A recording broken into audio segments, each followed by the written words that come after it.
Arahan Presiden Jokowi yang disampaikan melalui Menteri Pemberdayaan Perempuan dan Pelindungan Anak agar penanganan kasus pemerkosaan 12 santriwati oleh Heri Wirawan di Bandung dilakukan dengan tegas dan meminta agar kondisi korban diperhatikan, telah membuktikan bahwa negara hadir untuk memberi perhatian khusus terhadap penanganan kasus kekerasan seksual yang semakin menjadi-jadi. Desakan sebagian besar masyarakat agar pelaku kekerasan seksual terhadap anak bukan hanya dipidana semaksimal mungkin dan diumumkan identitasnya, melainkan juga dikenakan tindakan berupa kebiri kimia dan pemasangan alat pendeteksi elektronik semakin menguat. Yang menjadi pertanyaan, apakah kebiri kimia cukup efektif untuk memberikan efek jera dan bagaimana strategi yang tepat untuk menanggulangi kekerasan seksual terhadap anak?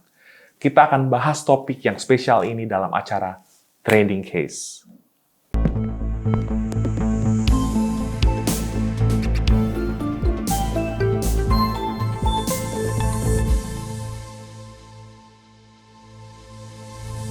Dalam perkara pencabulan yang membuat publik geram, Jaksa Penuntut Umum dikabarkan mendakwa Heri Wirawan dengan pasal berlapis, yaitu dakwaan primer dengan menggunakan pasal 81 ayat 1 dan 3, junto pasal 76D, dan dakwaan subsidiarnya menggunakan pasal 81 ayat 1 dan 3, junto pasal 76D Undang-Undang Perlindungan Anak. Yang keduanya juga dijuntokan dengan pasal 65 ayat 1 KUHP tentang perbarengan perbuatan atau concursus realis, sehingga ancaman pidananya dapat mencapai 20 tahun penjara. Meski korbannya lebih dari satu orang, ternyata Jaksa Penuntut Umum tidak mendakwa Heri Wirawan dengan pasal 81 ayat 5 Undang-Undang Perlindungan Anak, yang ketentuannya memungkinkan dijatuhnya pidana mati, seumur hidup, dan tindakan berupa kebiri kimia serta pemasangan alat pendeteksi elektronik. Tujuannya untuk mengetahui keberadaan pelaku setelah menjalani pidana penjara misalnya selama 20 tahun penjara. Terlepas dari pro dan kontra penghapusan hukuman mati dan adanya model pidana mati dengan masa percobaan selama 10 tahun dalam rancangan KUHP, publik menanti-nantikan apakah Jaksa Penuntut Umum akan mengajukan tuntutan di luar dakwaan dengan menggunakan pasal 81 ayat 5 Undang-Undang Perlindungan Anak yang memungkinkan dikenakannya tindakan kebiri kimia dan pemasangan alat pendeteksi elektronik. Berlakunya hukum acara pidana khusus yang mengharuskan pemeriksaan sidang ini berlangsung secara tertutup sekali-kali tidak boleh menghilangkan peran serta masyarakat untuk tetap mengawal kasus ini.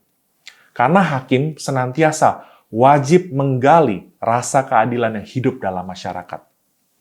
Publik berharap Jaksa Penuntut Umum dan Majelis Hakim dapat melakukan langkah-langkah progresif dan memastikan Heri Wirawan mendapat hukuman yang setimpal dengan kejahatannya.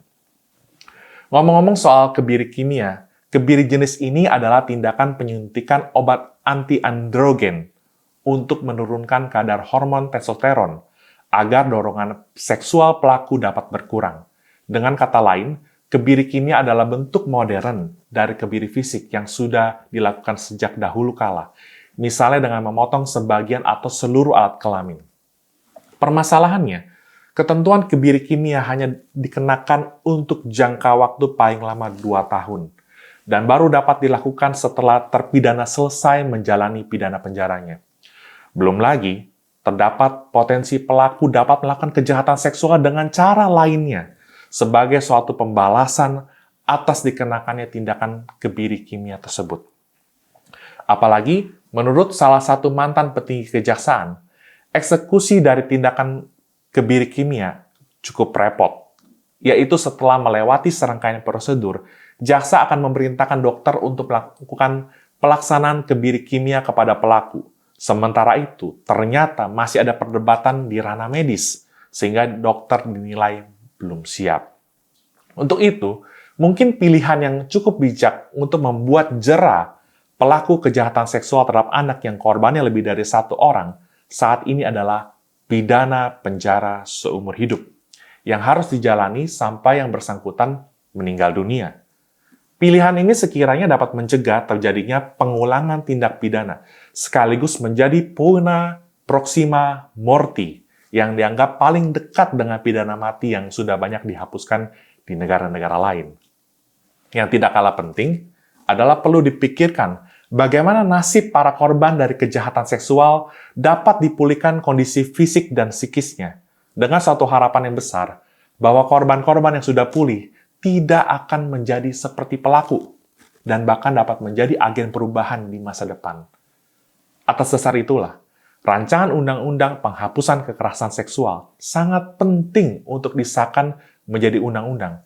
Karena RUU ini tidak hanya melindungi korban kekerasan langsung, akan tetapi juga memberikan pelindungan bagi keluarga korban dan saksi yang ingin memberikan kesaksian mereka selama proses hukum berlangsung. Banyaknya kekosongan hukum terkait kekerasan seksual yang terjadi selama ini di Indonesia, yaitu terkait kekerasan seksual yang juga terjadi di dunia digital, dan banyaknya fenomena-fenomena prostitusi dalam jaringan online yang melibatkan anak di bawah umur tidak dapat dijangkau sepenuhnya oleh KUHP dan Undang-Undang Perlindungan Anak. Padahal, perlu masyarakat ketahui bahwa melakukan hubungan seksual dengan anak di bawah umur dengan dalih suka sama suka tetap merupakan kejahatan. Untuk itu, di tengah kedaruratan kekerasan seksual di Indonesia, kita perlu menyerukan dukungan kepada pemerintah dan DPR sebagai pembentuk undang-undang untuk menjadikan RUU penghapusan kekerasan seksual sebagai urgensi nasional. Tentu bukan hanya sekedar mengatur sanksi pidana yang berat bagi pelaku, misalnya hukuman pidana penjara seumur hidup dan rehabilitasi khusus, tetapi juga bagaimana pendampingan dan pemulihan terhadap korban untuk menatap masa depan yang baru. Adanya kabar RUU penghapusan kekerasan seksual gagal masuk prolegnas 2022 dapat menjadi pertimbangan bagi Presiden Jokowi untuk menerbitkan peraturan pemerintah pengganti undang-undang atau Perpu sebagai respon terhadap kegentingan yang memaksa dari darurat kekerasan seksual di Indonesia. Maraknya kasus kekerasan seksual membutuhkan aturan dan penegakan hukum yang komprehensif dan holistik, sebagaimana adagium bahwa hukum memberi tidak lebih dari yang kita butuhkan. The law gives no more than is needed. Kita butuh undang-undang penghapusan kekerasan seksual demi Indonesia yang lebih baik. Sampai jumpa kembali dengan saya, Albert Aries, dalam acara Trending Case berikutnya.